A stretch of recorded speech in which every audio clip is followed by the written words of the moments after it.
kalmanız gerekiyor ama sosyal ve arkadaşlık alanında herhangi bir probleme sahip değilsiniz. Terazilerinizde ise tamamen maddiyata yoğunlaşılabilir hafta sonu. Evet, paraya sahip çıkacaksınız, parayı seveceksiniz ama mümkünse dinlenirken paradan uzaklaşacaksınız. Anı yaşamaya özen göstereceksiniz. Her şey para demek değil. Bunu da unutmayalım. Düşünmeyin. Akrepler'de ise coşkunun ve neşenin ön planda olacağı bir hafta sonu. Sadece kazalara karşı dikkat edelim sevgili akrepler.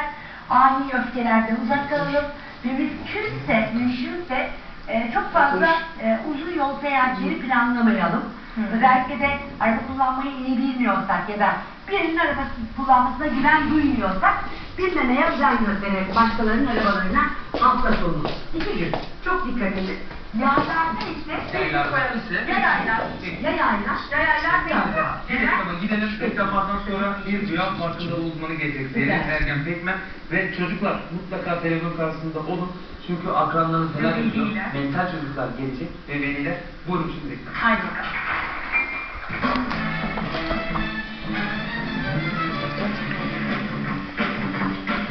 Çok sevdiğiniz, izlerken gülmekten kırıldığınız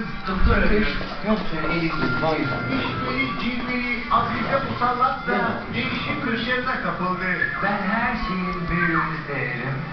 Büyük, geniş ve bol severim. Onun için silikonda da bir büyük tercih ederim yani. Azize hayal ettiği görüntüye kavuştu mu? Değişim güzel şey.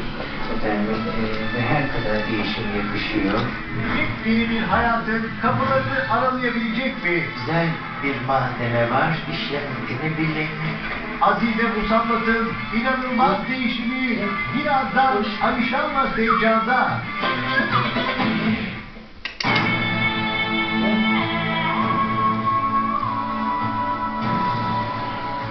Gördüğümüz rüyalar hayatın bir gerçeği mi? Sık sık kabus görmek neyin habercisi? Rüyaların bize vermek istediği mesaj ne? Tekrarlayan rüyalar ne anlatmak istiyor? Rüya farkındalığı uzmanı Zeynep Ergen Pekmen canlı yayında anlatıyor. Birazdan Alişan'la Seycan'da. Koş, Cici. Lan, neyse.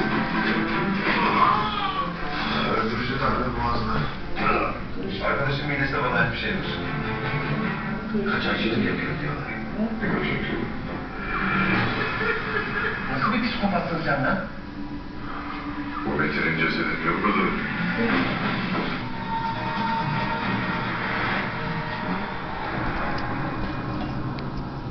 Behzat Ç.